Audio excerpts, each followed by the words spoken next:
di mana raja ini merupakan seorang mekanik full-time di negara Jerman.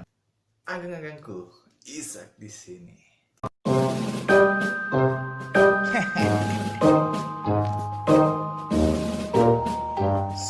Di video kali ini saya akan membahas sebuah kisah lagi, di mana kisah kali ini akan mengangkat sebuah cerita tentang raja, ratu, ataupun pemimpin yang hidupnya itu bisa dibilang merakyat sederhana dan sangat peduli dengan rakyat-rakyatnya. Dan dimana kita tahu kalau sebenarnya kehidupan raja dan ratu itu sebenarnya tidak jauh dari kata-kata mewah ataupun glamor. Tetapi di sisi lain banyak juga raja yang merupakan keturunan asli dari seorang bangsawan, mempunyai hidup yang jauh lebih sederhana. Tidak seperti anak-anak hedon yang paksa hidup hedon tapi utang.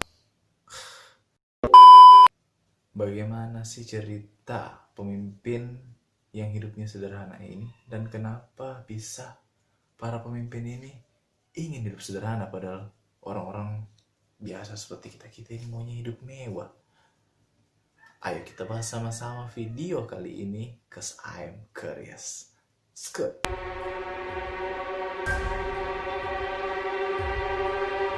Untuk yang pertama, merupakan keturunan bangsawan yang berasal dari Indonesia, bernama Ki Ageng Suryo Mentarang, yang merupakan anak ke-55 dari Hamengkubuwono ke-7 dan Raden Ayu Retno Mandojo, yang merupakan putri Pati Dumareja ke-6, yang merupakan salah satu selir pada kala itu. Kisah ini bermula ketika Ki Ageng Suryo Mentarang ingin meminta izin melepas gelar bangsawannya, yaitu gelar pangeran yang ia sandang sejak lahir. Dan ternyata sang ayahanda, yaitu Hamengkubuwono ke-6, tidak menyetujui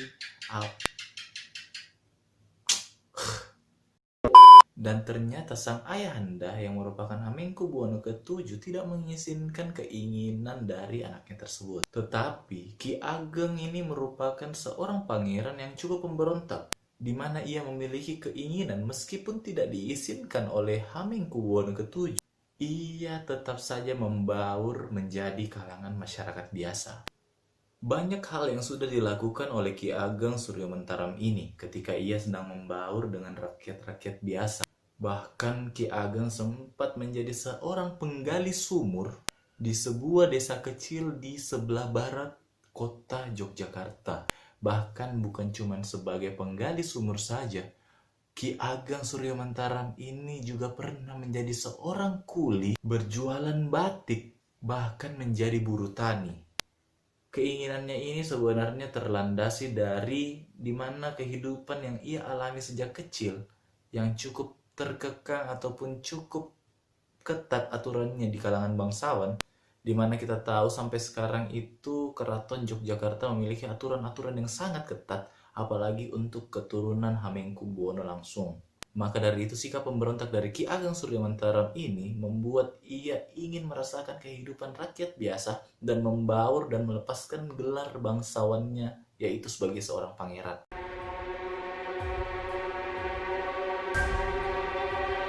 Dan yang berikutnya ada dari kalangan bangsawan asal Austria.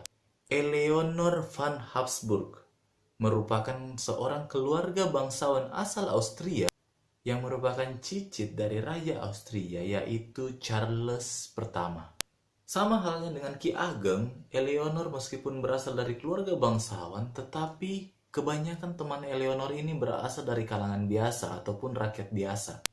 Itu disebabkan karena hobi Eleonor yang sangat senang berbagi ataupun melakukan aksi sosial untuk membantu orang-orang lain, bukan hanya dari kalangan rakyat-rakyat Austria saja, tetapi rakyat-rakyat dari negara-negara lain yang sangat membutuhkan bantuan dari kerajaan Austria. Dan Eleonor ini mempunyai gelar yang cukup panjang. Panjang sekali. Ini kalau absen di kelas mungkin bisa selesai 15 menit mata pelajaran. Aduh, sudah panjang. Nggak tahu bahasa planet dari mana aja pakai ini. Sabar ya. Archduchess of Austria, Royal Princess of Hungary, Bohemia and Croatia. Dan Eleanor juga menimba ilmu bukan dari sekolah bergengsi, melainkan dari sekolah biasa, sehingga ia memiliki banyak teman dari kalangan biasa karena riwayat sekolahnya itu bukan dari sekolah-sekolah tinggi, tapi cuma dari sekolah biasa. Impress mungkin. Tidak heran sikap rendah hati Eleanor ini ada, karena kita tahu ayah dan ibu dari Eleanor ini mempunyai sikap yang rendah hati juga, ya sehingga itu turun ke anaknya yang berkeinginan untuk hidup sederhana dan peduli dengan rakyat biasa.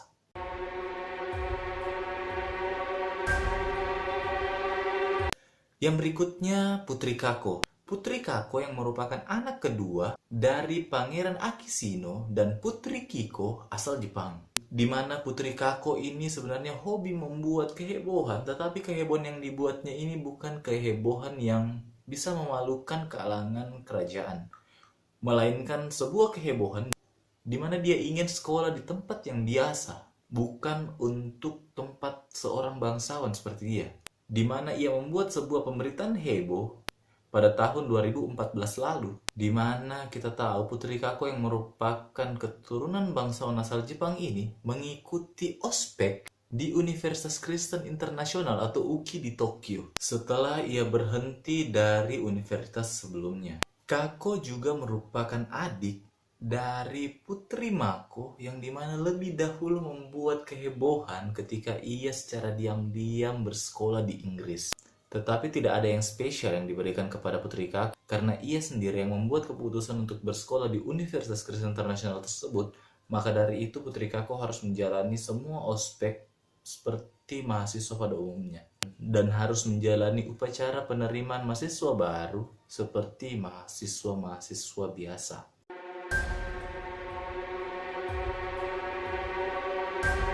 Selanjutnya Raja Bhutan. Raja yang bernama Jigme Kesar Nangyal Nangchuck dari Bhutan ini dikenal dunia karena kehidupannya yang sangat rendah hati dan cukup sederhana. Bukan cukup, sangat sederhana. Di mana Raja Bhutan ini pernah berpartisipasi dalam sebuah aksi sosial dan turun langsung untuk membuat makanan untuk siswa SD di Mongar. Di mana ketika sedang memasak, Raja Bhutan ini duduk dengan pakaian yang cukup santai sambil mengupas-ngupas bawang, sayuran. Pokoknya itulah. Kalau agak ngeganggu belum tahu Bhutan itu ada di mana. Negara ini sebenarnya terletak di ujung selatan Himalaya dengan populasi orang hanya 800.000 jiwa. Meskipun berasal dari kalangan bangsawan, bahkan seorang raja, Raja Jigme ini kadang meminta hadiah yang cukup aneh kepada masyarakatnya. Raja Jigme pernah meminta kepada rakyatnya untuk menanam pohon sebagai hadiah ulang tahun untuk Raja Bhutan ini. Dan bukan cuma hanya menanam pohon, Raja Jigme juga meminta agar rakyat-rakyatnya mempedulikan anjing-anjing jalanan dan mengadopsinya. Maka dari itu, negara Bhutan sendiri disebut sebagai Sang Nila Terakhir, di mana memiliki arti bahwa negara bahagia terakhir di muka bumi. Kesederhanaan Raja Bhutan ini juga terlihat ketika ia menikahi seorang gadis biasa, yaitu Jetsu Pema. Dan bahkan kisah cinta dari Raja Jigme dan Putri Jetsu ini sangat menginspirasi dunia, di mana bahwa harus menunggu kesediaan Putri Jetsu untuk dinikahi. Di mana semuanya berawal ketika Raja Jigme berjalan-jalan di sekitar daerah tempat tinggal Putri Jetsu, yang pada saat itu Putri Jetsu berumur 7 tahun dan Raja Jigme berumur 17 tahun. Pada saat itu Putri Jetsu belum mengetahui bahwa Raja Bhutan ini merupakan seorang bangsawan dan seorang pewaris tahta dari kerajaan Bhutan. Karena karisma yang dimiliki oleh Raja Bhutan dari kecil, Putri Jetsu yang berumur 7 tahun pada saat itu dengan polosnya mengungkapkan cinta ke Raja Bhutan dengan mengatakan, "Aku menyukaimu." Mereka akhirnya bisa menikah setelah 14 tahun dari ungkapan cinta Putri Jetsu ke Raja Jigme. dan pesta pernikahan mereka dilakukan secara tertutup dan jauh dari kesan mewah dan glamor. Sampai akhirnya mereka melahirkan seorang anak dan merayakan kelahiran anaknya tersebut dengan menanam 108.000 pohon bersama dengan rakyat Butan pada saat itu.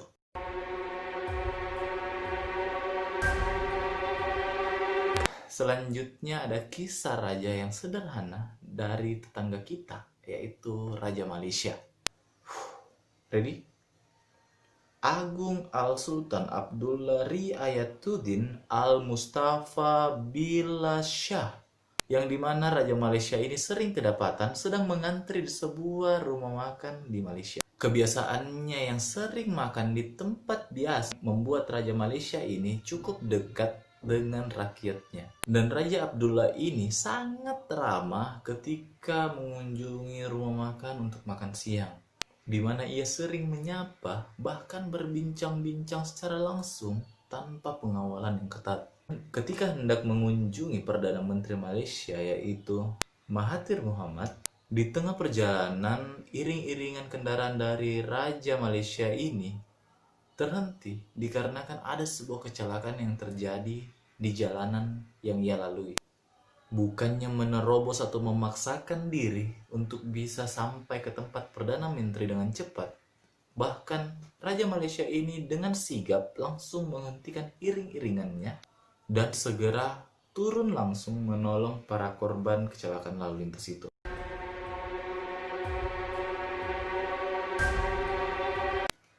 Dan untuk raja yang terakhir berasal dari Raja Afrika. Raja yang menguasai sebagian wilayah di Gabah dan Togo ini memiliki nama Cepas Bansa, di mana raja ini merupakan seorang mekanik full-time di negara Jerman. Ia sering menggunakan aplikasi Skype untuk berbincang dan berkomunikasi dengan rakyatnya di Afrika. Raja Cepas ini sebenarnya secara tidak sengaja mendapatkan gelar bangsawan rajanya, karena yang semestinya menjadi raja pada saat itu harusnya ayahanda atau kakak dari Cepas ini. Tetapi karena ada aturan di negara tersebut bahwa raja yang akan memimpin Afrika tidak boleh seorang yang bertangan kidal, sehingga jabatan seorang raja itu harus diberikan kepada Cepas, karena Cepas sendiri bukan seorang yang bertangan kidal. Dan pada tahun 1970, Raja Cepas resmi menjadi seorang warga negara Jerman dan mendirikan sebuah bengkel di Volkshaven pada tahun 1980-an. Cepas Bansa meskipun menjadi seorang warga negara Jerman, ia tetap mengunjungi rakyatnya di Afrika setiap 8 kali dalam setahun. Jadi itu kisah-kisah tentang seorang pemimpin ataupun raja dan ratu yang memiliki gelar bangsawan, yang dimana lingkar hidupnya itu tidak jauh dari kata mewah, hedonisme, bahkan glamor. Tetapi dari semua yang mereka dapatkan semasa kecilnya ini, bahkan hingga besar, ia tidak menggunakannya untuk menyombongkan diri ataupun memamer-mamerkan, bahkan menyiksa rakyatnya sendiri.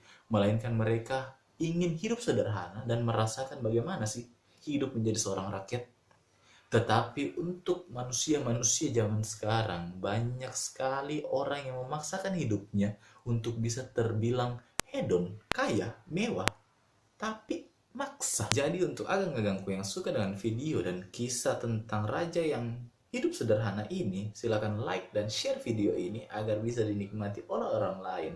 Dan jangan lupa subscribe channel ini dan nyalakan lonceng notifikasinya agar agang-agangku bisa mendapatkan info terbaru, bahkan video-video terbaru dari channel Imklik ini. Jangan lupa follow akun Instagram saya di @iacmangisu agar agang-agangku bisa mereferensikan cerita-cerita menarik yang akan kita bahas di video-video berikutnya. Semoga agang-agangku tidak bosan dan tetap setia untuk menonton dan mendukung channel Imklik ini agar tetap terus-menerus membagikan video-video yang informatif, menarik, menyenangkan, bahkan menyeramkan. Sampai jumpa di video selanjutnya. Keep smile, always happy. Salam Skuter.